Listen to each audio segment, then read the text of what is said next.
কাম কৰিছে আৰু পানী ওলাই এই দুইটা দুৰ্নীতিৰ বিষয়ে আলোচনা বিচাৰিছিলো আলোচনা নকৰিলে সদন কমিটিৰ কথা কৈছিলো সদন কমিটি ইয়াৰ নিয়ম নাই বুলি কৈছে কিন্তু একেবাৰে মিছা কথা কাৰণ শাসক পক্ষৰ বিধায়ক যেনেকৈ থাকে শাসক পক্ষৰ ফালৰ পৰাই অধ্যক্ষ নিৰ্বাচিত হয় অসম গণ পৰিষদৰ চৰকাৰৰ বিৰুদ্ধে ষ্টেট হেডৰ চাউল কেলেংকাৰী আৰু অসম বীজ নিগমৰ আলু কেলেংকাৰীৰ বিৰুদ্ধে গণেশ কুটুম ডাঙৰীয়া অসম গণ পৰিষদৰ অধ্যক্ষ থাকোতে অসম বিধানসভাৰ সদন কমিটি কৰি দুৰ্নীতি নিৰ্মূল কৰাৰ এটা প্ৰয়াস কৰিছিল এই চৰকাৰখনে মুখত কয় দুৰ্নীতি মুক্ত সুশাসন কিন্তু আজি তেওঁলোকে প্ৰটেকশ্যন দিছে সদনত যিসকল শাসকীয় পক্ষৰ পাৰ্লিয়ামেণ্টাৰী এফেয়াৰ্ছ মিনিষ্টাৰ আছে অন্যান্য মন্ত্ৰী আছে তেখেতসকলৰ এই কথা কবলৈ সাহস হোৱা নাই যে দুধ কা দুধ পানী কা পানী এই কথাটো নকৈ পেলাই তেখেতসকলে আগুৱা কৰাৰ কথা কৈছে আমি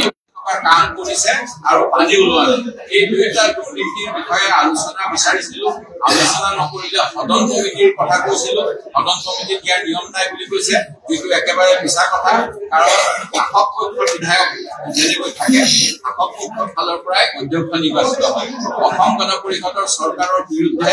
ষ্টেট হেডৰ চাউল কেলেংকাৰী আৰু অসম বীজ নিগমৰ আলু কেলেংকাৰীৰ বিৰুদ্ধে গণেশ কুটুম ডাঙৰীয়া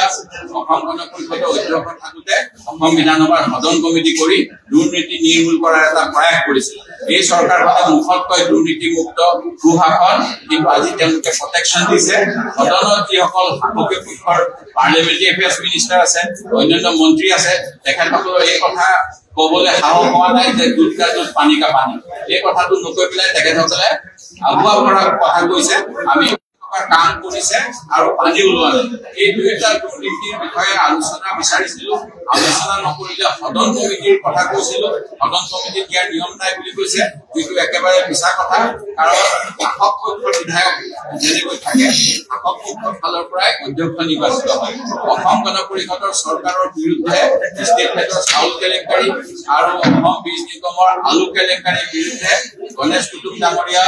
অসম গণ পৰিষদৰ অধ্যক্ষ থাকোতে অসম বিধানসভাৰ সদন কমিটি কৰি দুৰ্নীতি নিৰ্মূল কৰাৰ এটা প্ৰয়াস কৰিছিল এই চৰকাৰখনে মুখত কয় দুৰ্নীতি মুক্ত সুশাসন কিন্তু আজি তেওঁলোকে প্ৰটেকশ্যন দিছে সদনত যিসকল শাসকীয় পক্ষৰ পাৰ্লিয়ামেণ্টাৰী এফেয়াৰ্ছ মিনিষ্টাৰ আছে অন্যান্য মন্ত্ৰী আছে তেখেতসকলৰ এই কথা কবলৈ সাহস হোৱা নাই যে দুধ কা দুধ পানী কা পানী এই কথাটো নকৈ পেলাই তেখেতসকলে আগুৱা কৰাৰ কথা কৈছে আমি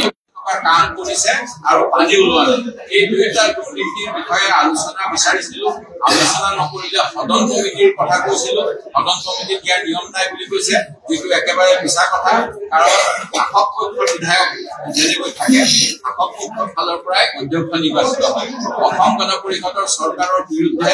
ষ্টেট হেডৰ চাউল কেলেংকাৰী আৰু অসম বীজ নিগমৰ আলু কেলেংকাৰীৰ বিৰুদ্ধে গণেশ কুটুম ডাঙৰীয়া অসম গণ পৰিষদৰ অধ্যক্ষ থাকোতে অসম বিধানসভাৰ সদন কমিটি কৰি দুৰ্নীতি নিৰ্মূল কৰাৰ এটা প্ৰয়াস কৰিছিল এই চৰকাৰখনে মুখত কয় দুৰ্নীতি মুক্ত সুশাসন